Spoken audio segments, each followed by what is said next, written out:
when my kids were younger and Ryder would come from school, I could say one talk track might be, "Hey Ryder, how was school?" "Good." "What'd you do?" "Nothing." "Did you have fun?" "Yeah." Boring though. Mm-hmm. "All right, dude, we'll go up and play Xbox for 6 hours. We'll see you later." Exactly. Versus if I use the TED framework, which is, hey, describe 1 or 2 things that made school crappy today. Mm-hmm. Tell me what's one thing you might change. Mm-hmm. Tell me what made you smile at school. Mm-hmm. I mean, I could go on for days asking these questions, and when you put a number inside the question, I think it's really powerful. And Yes. I have stories for days of buddies who have had kids who are stuck, and parents, they sometimes want to talk about what they want to talk about versus if you just be patient, listen, and really try to find out, what does your kid want to talk about? What are their passions? Because your passions shouldn't be put on them. It's their life. Let them live it. Welcome everyone to the Four Peaks Parents Podcast with your host, Thomas Miller. I'm so excited to have with me Casey Jacox, who is joining us today. Casey is a father, a husband, a coach, sales and leadership coach, an author, also a former college quarterback, a huge Seattle sports fan, right? Anything else I'm missing? Husband, very important role. That's a very important role. Thank you for clarifying, for sure. And as joining us today, we're going to talk about, oh my God, all the ups and downs and everything in between of being a dad. And the coolest thing is, I think you're my first guest that also has a podcast, and I definitely am going to pull from all your innate wisdom as both a dad, obviously as a husband, as well as also having interviewed. What are you up to now? I know you're season 6 on the Quarterback Dad podcast. So we are in November. I'm not sure when this episode will go live, but episode 326 goes out tomorrow. That's awesome. And I believe I'm episode 50 today. So Congratulations. you've 6.5x me, which is awesome. I love that. That keep going, brother. Yeah, exactly. Well, I think that's a good place to start because you have interviewed 322, did you just say, or 23? 26 dads, right? So even though I'm obviously a parenting coach and work with dads and moms every single day, you are gleaning, oh my God, a bazillion, right? Do's and don'ts and everything in between. So if you had to kind of mush together, and there's probably not one collective piece of wisdom there, but what are the major themes that you've learned from other dads that you've incorporated into your own dadding that helps you, right, navigate this hardest freaking job in the world a little bit better? I'd say we're all flawed. We all need help. We all have the same job description, which is dad. Doesn't matter if you're a CEO or a bus driver or a janitor or a football player. I think just like the humility of dads, it's like once we unravel it, we're all doing our best. I've learned that patience is a gap for a lot of dads. My patience has improved dramatically just from interviewing so many dads, because that was a gap of mine. Still is, just being a competitive person. I have to really be careful of that when it comes out. But yeah, I mean, I've learned that there's a lot of fantastic stories of people, and when you really listen, like actively listen to people, you can really learn a lot about them, which is and I'm a super curious person, so it's really really fun journey to be a part of. Yeah, well, I think, correct me if I'm wrong, because I did my research, I think you mentioned 2 of your 6 principles from your book, right? You mentioned patience, and then you just mentioned active listening. Is that correct? Yeah. Chapter 3 is about the difference between hearing and listening. Yep. And then chapter 6 is about patience and perseverance as it relates to relationship building. Yep. And please mention the book. The book's called Win the Relationship, Not the Deal. And it's a great starter book. I shouldn't say starter, but it's just when I say starter, I'm thinking like needed for anyone getting into sales, right? For sure, right? Or leadership positions or coaches, correct? I mean, in theory, I wrote it for a sales team, people, right, leader or sales. But as when it came out in 2020, what I've realized is that in theory, everybody in life is selling. Hey, yes, you're going to get Mexican food or Chinese food. Who's going to win that? Yes. You know, you're selling to your kids. A lawyer's selling to the bench. A college coach is selling to a kid. So in theory, it's more of just a relationship building book. Yeah, cool. And so. Well, but let's speak to, you mentioned patience, because that is, you talked about a gap. Oh my God, you just nailed my gap. My two boys, teenage boys, and my wife's head is Definitely like nodding big time right now, if they're listening. Tell me more about, that journey, because I know mine has gotten better, believe it or not, but it has a long way to go. It's less that I'm not patient with sort of my children or my wife in general. It's more similar to you. You use the word competitive. I'm a go, go, go action guy. And so sometimes I struggle to be patient with the process and sort of just really stay and accompany, right, the micro steps to get to kind of the big stuff. What does that look like for you? How does patience kind of kick your booty? I think, well, where patience is improved is understanding that we're usually the main culprit, or why these situations happen or Mm-hmm. occur, and it's because of false expectations. Mm-hmm. It's expectations that sit in our head, and then we just forget that no, people aren't reading our minds. Mm-hmm. And when there's no agreement of the expectation, we're just asking for shenanigans to happen. So I've learned Mm-hmm. it's just like, hey, slow down, maybe to have one more conversation with my wife, my kids, whoever it may be, and just like, hey, my expectation is this. Are we on the same page? Mm-hmm. And just getting ahead of potential things Mm-hmm. that I foresee. I mean, I think about, for example, when I was a younger dad, I like structure. I like having a plan. And, we get the kids up. All right, I'm thinking like, okay, we're gonna go there, here. We got Mm-hmm. nap time from this time. Mm-hmm. Means I'm gonna be able to chill from this time. Oh, Mm-hmm. perfect day. And then it just freaking hits the fan and Mm-hmm. goes south in a hurry. Mm-hmm. But if I had those expectations for myself of what's gonna happen, that's so unrealistic. And so I Totally. I had to learn that as a dad. Like, listen, I'm just gonna surrender and be the best version of me today and be present and listen and maybe ask a few more questions. And just because I want to go do this, maybe my family doesn't want to do that. Well, Mm-hmm. sometimes you got to take one for the team and say, Mm-hmm. maybe it's not what I'm going to do. Mm-hmm. And so I've learned to just like the power of kind of give a little bit, remembering it's not all about us. There's just like Mm-hmm. in the theme of quarterback, and you mentioned that earlier. Quarterback cannot throw the ball to himself or herself. Mm-hmm. Mm-hmm. There's never a play when you say, "All right, trip someone right, I'm throwing it to myself." Mm-hmm. Mm-hmm. And so you need a team. And so I think just Mm-hmm. like slowing down and just being present, I find has those types of things have just helped me. I listened to your most recent, I think it's most recent episode with your where you were witnessing your son's golf match, right? And I really connected with that a lot because you did a really good job of accompanying him and staying in your own lane. And of course, you were that wasn't when you were caddying, was it? Or you were just a I fan? caddied in June. There's been probably I'm not sure which one you're talking about, because there's been a couple of we've had There's a one where he shot like a triple bogey or quadruple bogey or something, and he finished with a 74, oh something yeah, like okay. Yeah, that was maybe a couple tournaments ago, but that was hard to watch because as a golf parent, there's my son picked a really hard sport, that. Mm-hmm. and two, when things go south, they don't get caddies in college. It's solo. Oh, so it's you by yourself. Interesting. He's by Yeah. himself. I have to just walk and watch him. Yeah. Yeah. But that wasn't the one that you got to caddy. You were a spectator when you I were was a watching. spectator. Yeah. I caddied for him in June. It was a 3-day event, and that was a blast. It was like he shot 73, 73, 73, and the first 2 days were blowing 25 to 35 miles an hour. Wow. Wow. And then the last day was perfect scoring conditions, and he did not have his best stuff. Mm. And he somehow just scraped around Mhm. 73, which I don't know how Mhm. he did it, but Mhm. three same scores, three totally different outcomes Yeah, how we yeah. got there. Yeah. Yeah. But I love what you were saying about 5 seconds ago about how unrealistic our expectations were and the importance of I use the word caucus, and my 15-year-old, if he hears this one again, will make fun of me because, of course, there's somehow a sexually inappropriate thing in there that you can glean from. It's like having two teenage boys. The moment I say the word "we need to caucus," it's like forget it.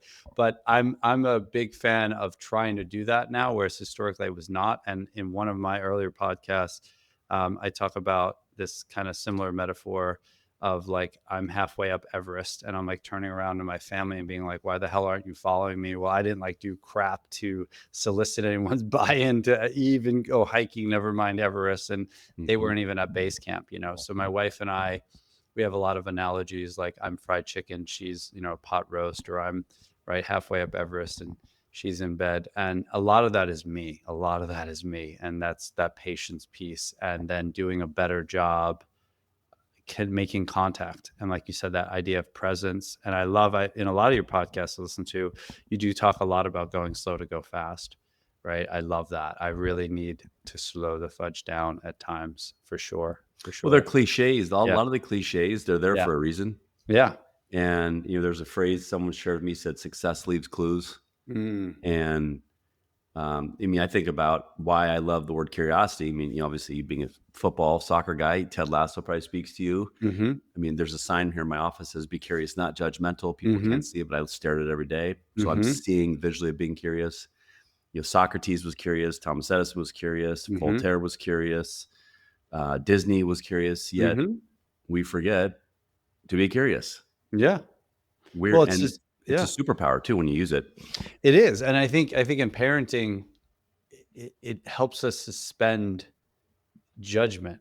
This is an interesting thing, but there's a technique I was doing literally last night with a family with a kid. He was struggling, and he was going kind of to the dark side, as I call it. Right, he was leaving the Jedis and going to the dark side. Right, everything was very fatalistic and pessimistic, and this will happen, and it's all negative, negative, negative. And the family was trying so hard to kind of have this kid pivot and get to a place of cognitive sort of elasticity or plasticity and flexibility.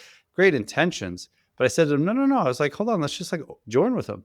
Let's join with him in the dark, so to speak. Right. So I was like, well, what's the evidence you have to support all that? And he had evidence. And it sounds crazy, but when I work with families that have a kiddo with OCD, believe it or not, it's helpful to be like, well, what is the evidence that you're concerned the plane might crash, or that you might get sick, or if a child has what's called a metaphobia, where they're afraid of throwing up, whatever that is. What's the evidence? Oh, it is. You're right. It is flu season. Kids are kind of hacking and coughing more. You're right. That makes sense. You can then say, well, what's the evidence that doesn't support that? So we can create more of a fair and balanced perspective.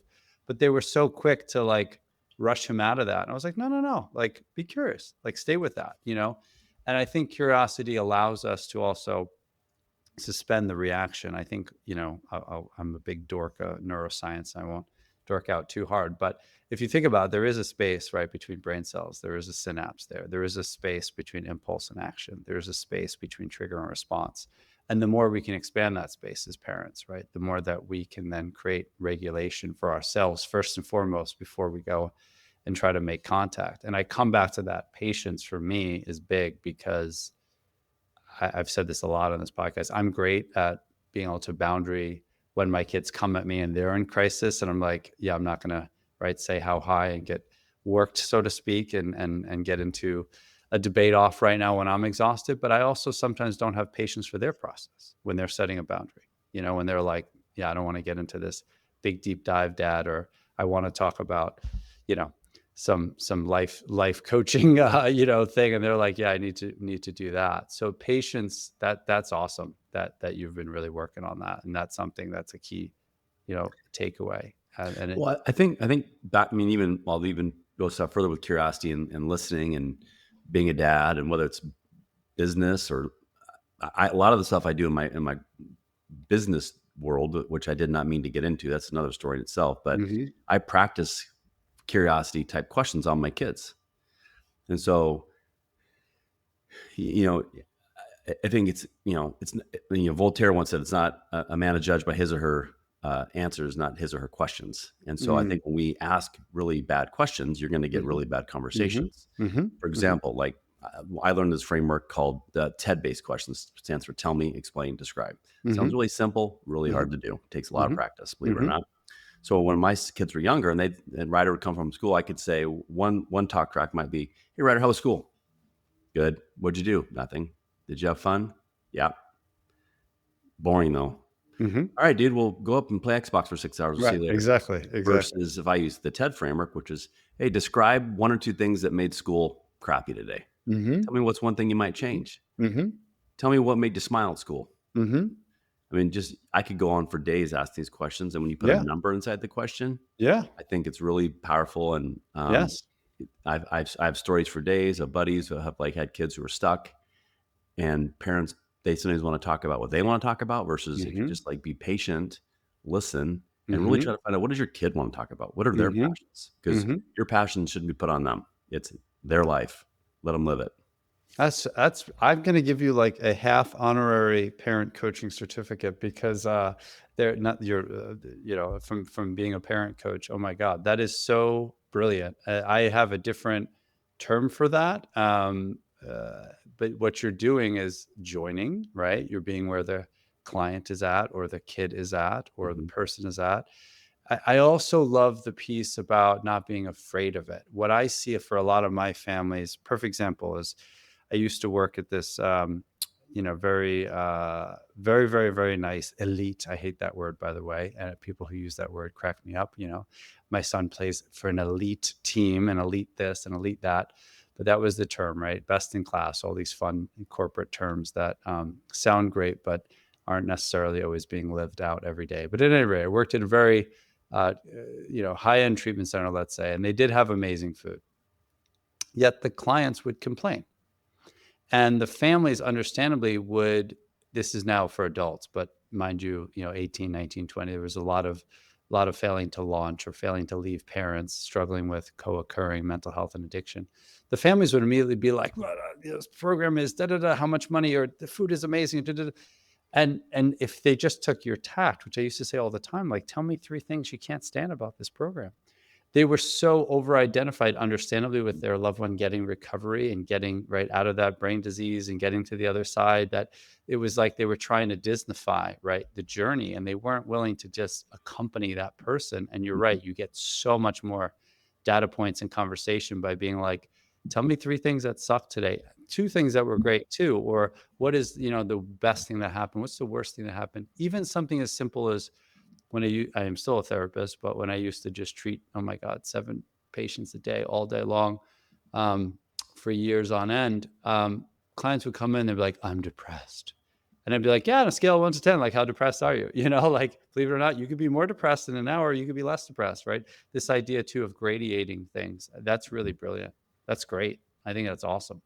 Well, I If think, the and the trick on that, and too, Thomas, I'd say, is when you ask these, even it's like your way or my way, both are obviously getting good outcomes. But I think the gap I see most people do, not only in the business world, but in life, is people don't say whatever. So I would say, hey, tell me 2 things about your day that made you smile. This and that. Great. Tell me more about that. Right, right, Most people don't ask that. And I always say the right. gold is in that second, third level question, Yes. because it shows you genuinely care, which you should, and you're genuinely curious, which we should be. And then just listen. Yeah. Just listen and Well, that's what watch what sales happens. is. I mean, that's So that's why I've always been good at sales, and I've always realized that I have to always be right closing because I'm always selling. And it is, and of course, I can learn a lot more from you. You are the expert there for sure. It is about listening, and people's people tell you all their pain points. Like when I do a discovery call with a family, they're talking about where they currently are and how much they're struggling, and they're, living in chaos and dysfunction. They're losing sleep. They're living on an emotional roller coaster. If I just shut the hell up and listen and tell me more and tell me more, and right, and what is the cost of inaction around that, right? And would you like, right, to get out of that and then build the bridge right out? They give you everything. And I think a thing that is very effective with teens, for parents listening, is I always say there's the words and the music. So if you listen to the words, sometimes the words, like you said, are very banal or boring or nothing. Like, what'd you do today? Nothing. Well, what's the music? Like if you put on that third ear, I call it, and what's the overarching music there? Is it apathy? Is it disinterest? Is it they're bored? Is it whatever? So sometimes we get kind of really fixated on the words, hmm and the words often aren't as important as what is the overarching music, and I'm sure you're amazing at that, and I'm sure you have a really effective third ear. um, it's just practice. yeah, I mean, yeah, I got gaps just like everybody else, but yeah. it's just most people in life don't practice; they wing it. And I'm learning that I love still practicing, even though, like me, I've given a keynote 100 times. I still practice before I go every time. Mm-hmm. Mm-hmm. Yeah. Um, I think it's what just, yeah. what are the other parallels? Because I know, again, in your book, that the 6 principles, there's one about a CRM, correct me if I'm wrong, right?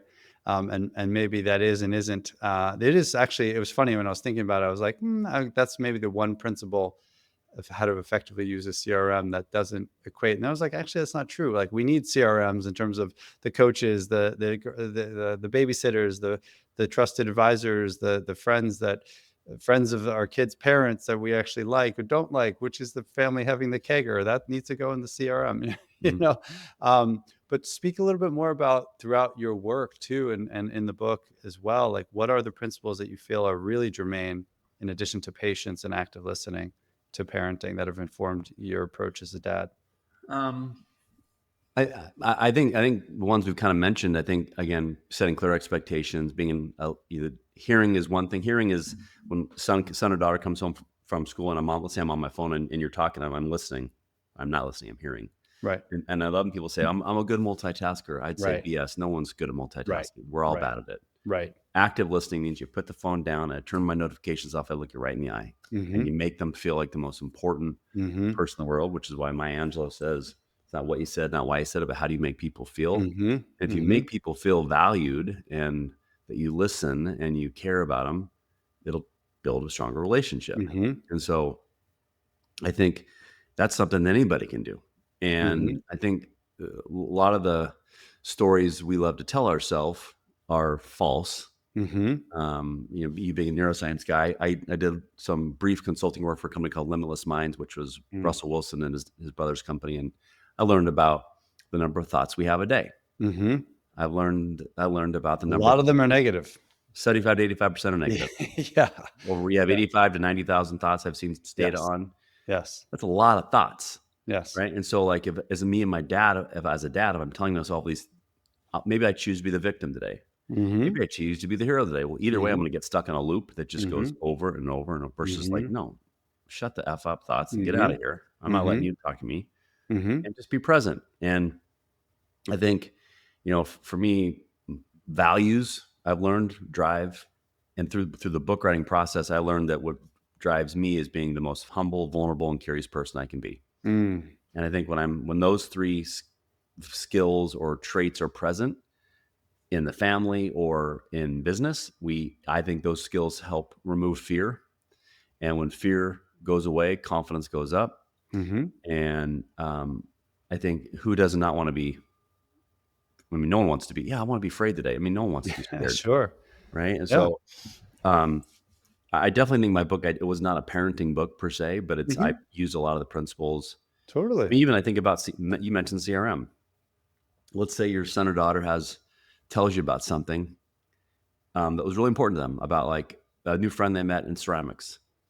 Imagine 3 days later if you listened and you documented that maybe in a note. Hey, sweetie, you mentioned 3 days ago about Rachel. Tell me how's that friendship Yeah. coming? Yeah. Just if you ask a Totally. question that they already listened before, Totally. you earn street cred with your kid. Well, that's like Dale Carnegie. Hello, right? How to win friends and influence others. It's just showing interest. It's rapport building. It's emotional safety. It's a bazillion things.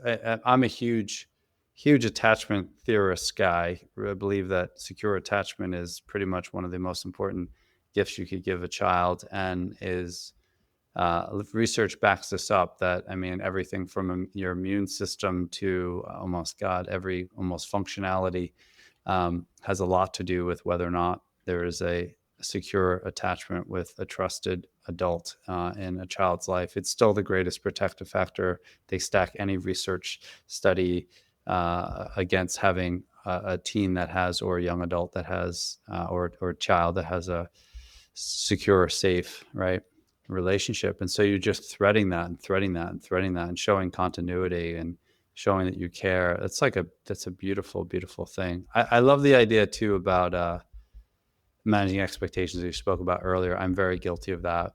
And I love that idea that you talked early, which is, I think, such a young dad journey or young mom journey too, like my time. Like, when I get this done and that done and this done and that, I'll have my time.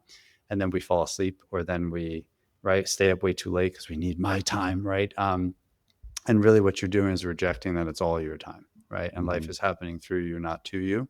It's very hard to remind yourself of that sometimes. And I love that idea, like you said, of, if you're not careful, you could be putting the finger in the wound and playing the victim. And really what you're doing is rejecting that it's all your time, right? And life is happening through you, not to you. It's very hard to remind yourself of that sometimes. And I love that idea, like you said, of, if you're not careful, you could be putting the finger in the wound and playing the victim. I Mhm. do a lot of work on, I'm not sure if you're familiar with the Cartman triangle or the drama triangle, which Hmm. is Oh, yeah, this, yeah, I have heard about that. yeah, which is the concept that there's a persecutor, there's a victim, there's a rescuer. What Mhm. happens in the model, which we all do as parents, is the moment we play one of those roles, we play them all. And that shows up in the first peak of the Four Peaks Parents Program. The first peak is called the family audit, and that's really looking at what are the systems, right, that are creating the symptoms? What are the drivers here?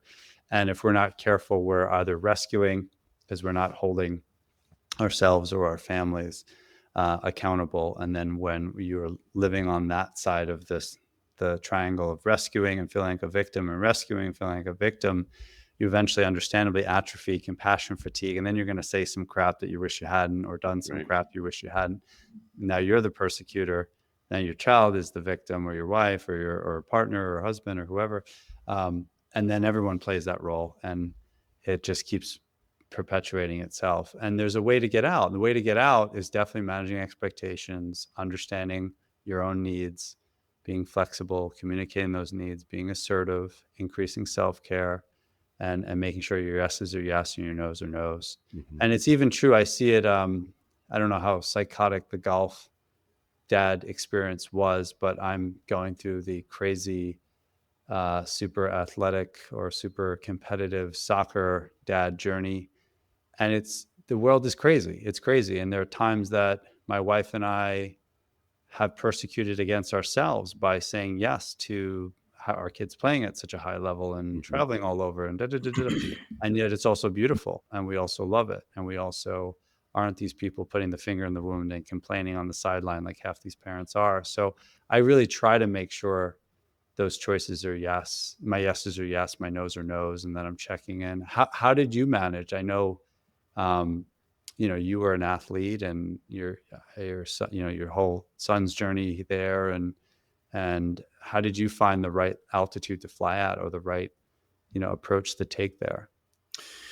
Well, we'll go back to something second ago. You said like, in sales, and you mentioned from like closing. Just like in sales, I think I'm never closing. The client's closing themselves. I'm asking. 100%. I'm Yeah, asking great yeah, questions. I think the yeah. same thing goes along with kids and sports. I could have easily been the dad to be like, you're playing football just like your dad. I'm like, Hmm. my body's beat up. I'm almost 50. I got back issues. And I totally changed the way I exercise and work out. I think my son saw that growing up. He was a hoop kid and then turned into golf and during COVID. My daughter, she's actually today is signing day. She's going to play basketball at Central Washington University where I played football, Hmm. which is like a Disney Yeah, I know story. you mentioned that when we first connected. That's Yeah, so it's awesome. crazy. Yeah. So, but I think the biggest thing is realizing that, again, cliche, it's a marathon, not the sprint. You have these games, and who doesn't want their kid to be the scoring goal, do the scoring goal, and have everybody like him? But it's like we forget that the adversity in our life is what Hmm. shapes us. Hmm. And I can think of stories for days of all the difficult times. I'm like, man, I'm so glad I went through that. And Hmm.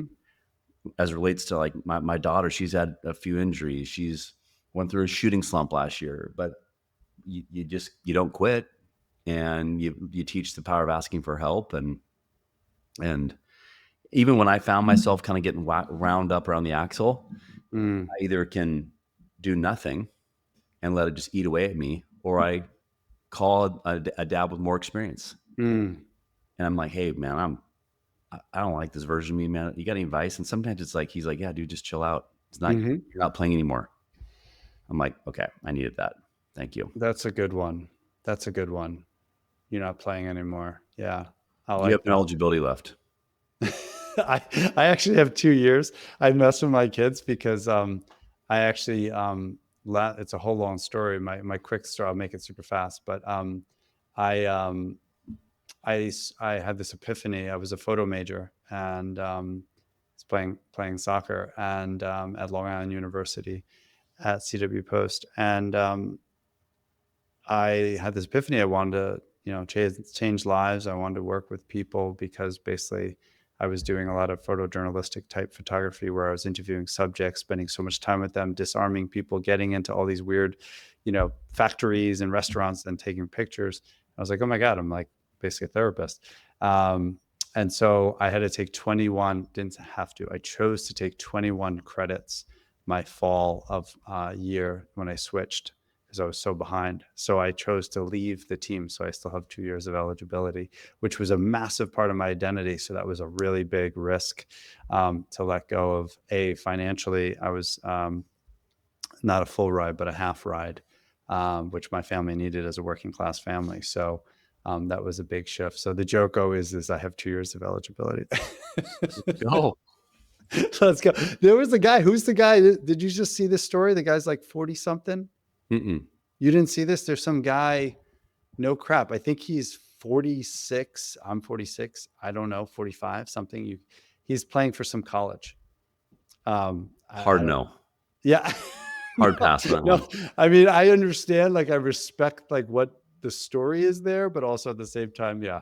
So no judge, no hate. How do you sort of balance, and I'm sure you're not a work-life balance guy. I'm a work-life integration guy for sure.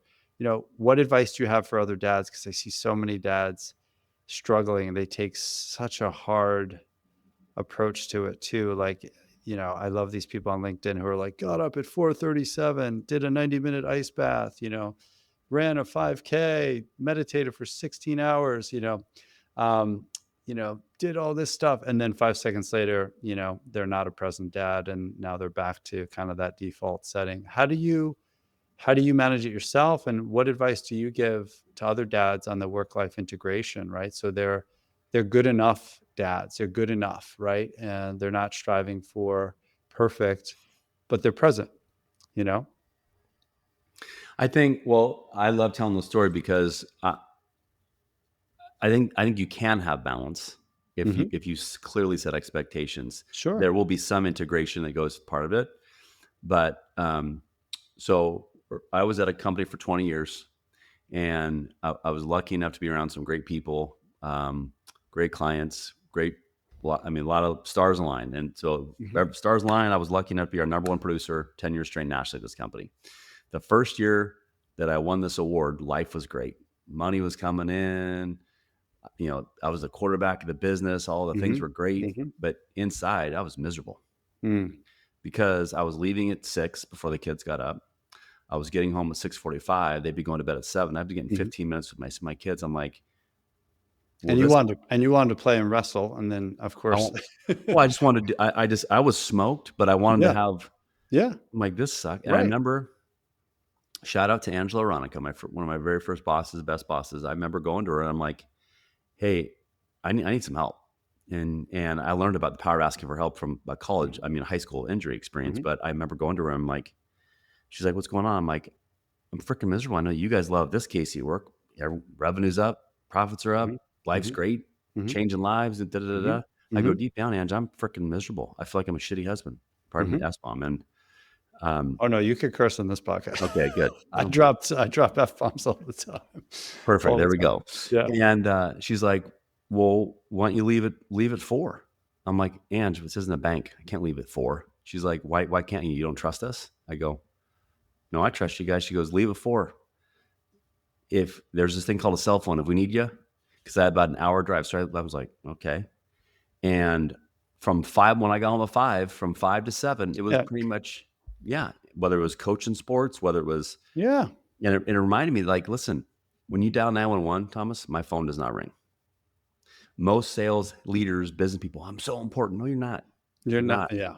You're Well, not. but that's also a person who is not externalizing roles to the SMEs and not allowing the subject matter experts below them, right, to come up, right? So that's a logjam person too, right? Yeah. Your good job, first off, asking for help, and big shout out to the woman you already shouted out, your former leader there. And I also here and there, which is hard, I think, for dads, is you how to receive that gift. Dads don't know how to receive gifts. They just don't. Um, One of my mentors told me it's okay not to know every answer. It's just not okay not to do anything about it. yeah. So Yeah. it's like we all, once you lean into vulnerability, which is a Hmm. strength, like Brene Brown teaches us, it's we all have gaps, everybody. Like I suck at building things, Thomas. Like suck. I'm the worst handyman ever. And I Hmm. used to let that like totally like I felt myself getting mad and embarrassed, but I'm like, it's okay. My wife's more handy than me. Who gives a shit? Right. But because again, but that goes back to which, I mean, wasn't on our things to talk about list, but that goes back to the man box. If you think about it, there's a man box, and you were drinking the Kool-Aid of the man box, being that in order to fit in the man box, you had to be, crafty. And yet there's so many other ways to show up, whether that's, we want to talk about healthy masculinity, whether we want to talk about just healthy dadding, present dadding, expanding the narrative. Like I always say, we stand on the shoulders of our fathers, and we're always, I hope, trying to expand the narrative of what it means to be a dad. What does it mean to be, right, a leader, right? What does that look like? And there's so many things my dad did better than me. There's things I do a lot better than my dad. I think I beat him on the EQ side, but I think he beats me on he tore less in terms of damage. I'm brilliant at repairing. And there's a podcast episode I have called Tear and Repair, which big fan of with the families I work with in my own family, is that, when there's a conflict, which I'm not anti-conflict at all. I think conflict is a bridge to intimacy, but it's how do you cross that bridge? How do you manage that conflict? And are you on the other side having deeper rapport, deeper alliance, deeper understanding, perspective? But my dad was brilliant at being off, brilliant. Mm-hmm. He worked his ass off. He was a roofer. He died, unfortunately, roofing. And he would, mow the lawn and do all that stuff on the weekends, and was definitely a weekend warrior, and way handier than you or I and 10 other men combined, because he built a lot of our house. And but he was off. He did a good job. He knew how to do that. He knew how to give himself that. So that there's a lot in that story. You recognize that you were feeling detached. You recognize that you were not in sync with the rhythms of the family, of your kids going to bed, mm-hmm. and that you were putting your parenting or fathering or attachment through an eye of a needle. And then you asked for help, and then you received it, which is huge. And what's even more interesting about the story, I agree with everything you said, is once I did that and I allowed others to shine on my team that supported me, my career went to levels I never thought it would. 100%. Yeah. So it's kind of, it all feeds itself. And I could either be the one blocking it, which is my ego, mm-hmm. or I keep it checked. And that's great. I mean, I'm sure that's in the work you do about knowing what you know, knowing what you don't know, identifying kind of your value proposition, honing that, and then externalizing roles, because you're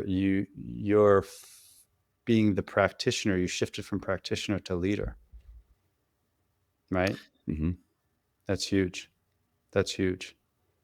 Yeah. What do you see as some of the, I mean, you've interviewed 200, and I'm going to say it wrong probably again, 36? Get it right? 300. Thank you. What do you see as kind of the trending? Like where do you see dadding going, or where does it still need to go? I think one trend I learned is dads don't give time to reflect on how they were raised, who they are because of who they are, or they never they don't give themselves grace enough. I don't know where it's going. I'm not a prophet per se, but I just feel like dads are realizing that, wow, when we really lean in and find ways to be present and find ways to, when we do get in these difficult spots, like my wife and I had a awesome time. My son's last golf tournament, he struggled from a score perspective for him, which I always tell him doesn't define you. The sun's going to come up the next day. I'm going to love you more tomorrow than I do today. That's I can guarantee you. Mm-hmm. But the one thing I don't handle well and I don't tolerate is bad body language or negative self-talk. That is like, you want to see me go through the roof. And we had a tough love conversation with him, and to use your phrase, it was a bridge to another level of conversation. Mm-hmm. And he was, and I set his expectation. I said, hey, tough love coming here. I'm going to share this with you because I love you, but I'm going to tell you what's not okay. And I kind of got into him a little bit, and we almost had tears. And I'm not, do I ever want to see my son cry? No, but they were tears of love And the next day he was like, dude, I'm so grateful for that, Dad. Thank you. And Yeah. it was like almost a tearjerker moment for me and my wife, because it was like, God, that was freaking hard. Mm-hmm. But we got through it as a family. And again, success is not how many birdies you made. It's who are the person we're helping you create. Totally. And so Yeah. I think as I see Dad, my hope is that I can open up doors to either my own gaps or and help people see that it's not. It's you said something earlier, like got up at 3:30, did this. Like, no, Mm-hmm. yeah, I get up early to work out, but like there's Sure. days I don't want to. Sure. But I think just lean into the fact of we all don't have it all figured out. We Right. all can get better. We all Right. can find a mentor. Even if Yep. your mentor could be, maybe it's the stay-at-home dad. Yeah. Ask him for help. Yeah. Maybe he's better at something than you are. Yeah. So I think that's where I'm hoping that fatherhood goes, is just more present and Yeah. curious based. I think it is. I think it's moving. I do see the man box opening up quite a bit. I think we're in a place where stories like yours sometimes get typified wrongly. The thing I love about, shout out to any family who either I've worked with directly or who, of course, is working really hard to raise the culture of their family and is asking, similar to the way you had to ask your son to be mindful of how he's lowering his own standards, let's say, right? It's very hard when you're in the supermarket and a family says, "Oh, how's Jenny? How's Steve? How's whatever?" And they just your daughter has just relapsed, or your son is back in a hospital, or your son is you haven't even talked to them because they're isolating from you, or they're detached, or whatever. And so my families that are loving their loved ones similar to the way you held up the mirror for him, it can be very hard. It can be very hard, especially when we're dealing with the potentiality for suicide or overdose or things of that nature. And Mm. so for the families that I work with, they're just so, or any family that's listening that has a loved one in active addiction or struggling with mental health, or it could be a super cute 12-year-old who has attachment issues or adoption or ADHD and oppositional defiance. It's really hard because part of you wants to run away from this thing that you love so much, and you can't Mhm. run toward and run away from the same thing at the same time. And what I think, to use kind of what you're saying, is if we can remain not ambiguous but almost flexible. I hear in there, like, how do you tolerate the ambiguity of this?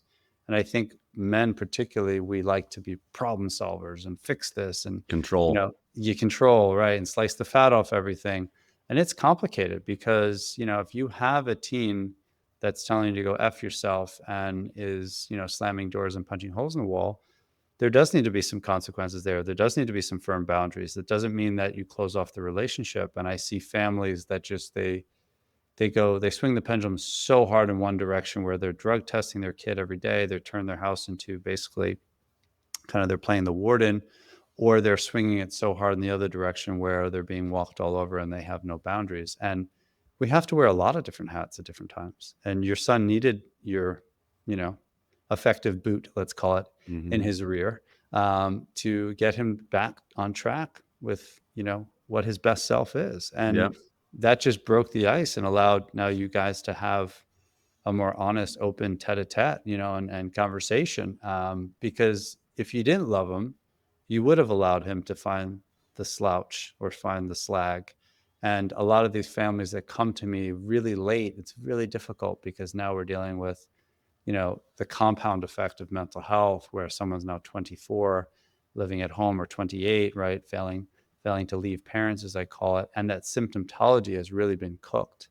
It's a lot harder to take that down. So good job catching it small. I always say it's like, I'd rather fight Goliath early than, Goliath being doing CrossFit for 4 years, in a Mhm. row, and a power lifter. So let's not let these things, right, metastasize. And good job Well, for you well, stepping in there with him. yeah, I appreciate that. I mean, you made me think of, that there's the phrase that people say, "Don't sweat the small stuff." I I do think you like to have sweat. to. I like Yeah. sweating the small Me stuff. It's too. just how Yeah. you handle the salt. It's Yes. how you handle the Yes. sweat. Yes. Yes. It's not like, Will Ferrell from Old School. You gotta keep our composure. Yeah, You know, I or love, I love. Why does he always have like a wrinkle in his belly? Have you noticed that? Is that like a yeah, scar or he's my just a favorite. natural body? He's And his body hair is so fascinating. I don't think we're going to spend an hour talking about Will Ferrell's body hair, but he is the best. He is a funny thing to maybe end on Will Ferrell, but I've heard Kevin Hart speak about when he's set foot on a set. He thought he Will Kevin Hart talked about how he thought he was funny or he thought he was on. He realized the moment you're on a Will Ferrell set, he is on, and you have to now raise your level. And I think of the presence. I think we forget sometimes there's a nonchalance and casuality with our families. I know I'm guilty of thinking like, yeah, there's no HR here, right? Or there's no whatever. Um, and so while I don't want to have a professional veneer at all, I'm dad. I've only ever been dad, thank God, that I've never played the therapist or the parent coach or the whatever. Um, but I do think, at least for me, I'll speak to, it is important, on that tear and repair side, it is important that we really look at our presence. And I'm so glad you looked at how, yeah, 15 minutes is not, it's not deep. It's not deep, or it is. And you talked about, I don't think dads think about where they come from or what they were bequeathed. And again, that's why the first peak is called the family audit. We look at childhood norms. What were the norms in your childhood? How are they playing out today? What are the norms you want? So much here, man. I just really greatly appreciate everything you offered. And I would love for you to talk a little bit more, because I'm sure as people are listening, they're like, it's a lot I can learn from that guy on from a sales perspective, a leadership perspective, a dadding perspective. But please shout out, and also speaking too. I know it's a big part of what you do.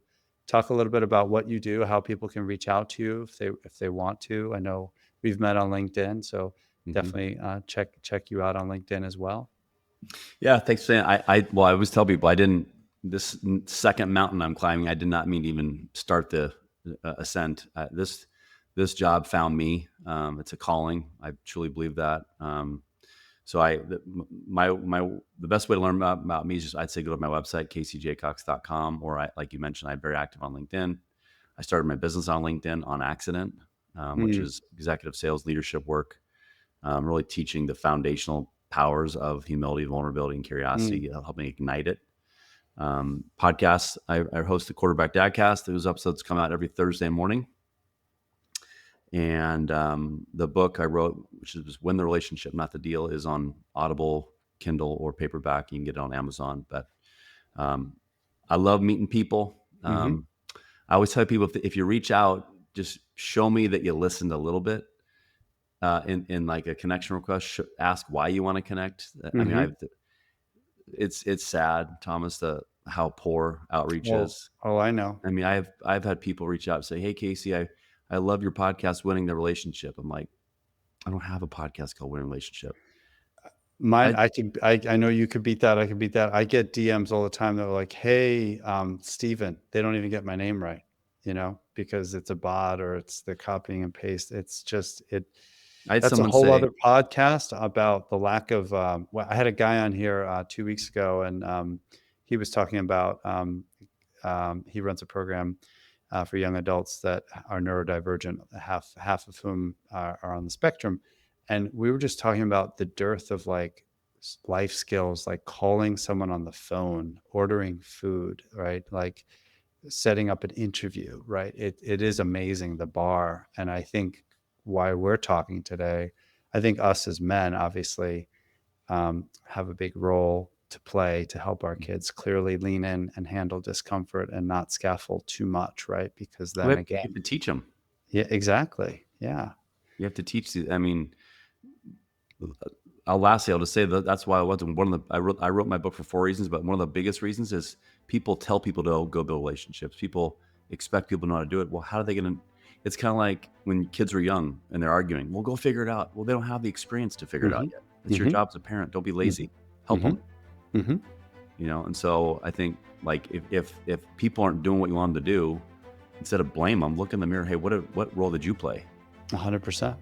So 100%. now you get Well, me I fired up. cannot thank you enough. And I definitely taking a hard look at my curiosity, or the degree to which I demonstrate that, will up-level that, and then up-level my humility. And what was the third one? Vulnerability. Vulnerability. I think I'm good on that one. I think I'm actually very good on that one. I could always be better, but I need to suspend disbelief a little bit more and be a bit more curious. And for any family out there, as always, if you are struggling with a young adult, teen, or tween, mental health, addiction, just disruptive behaviors, and every day feels like an emotional roller coaster, please reach out. You can go to the Four Peaks Parents website, fourpeaksparents.com. There's a free newsletter. All these episodes are here for you for free. And if you feel like learning more about the program because you're ready to take action and create a pathway to change, then just book a free discovery call. And thank you so much to everyone listening. Thank you so much, Casey, and have an amazing day, everybody. Peace. Thanks again.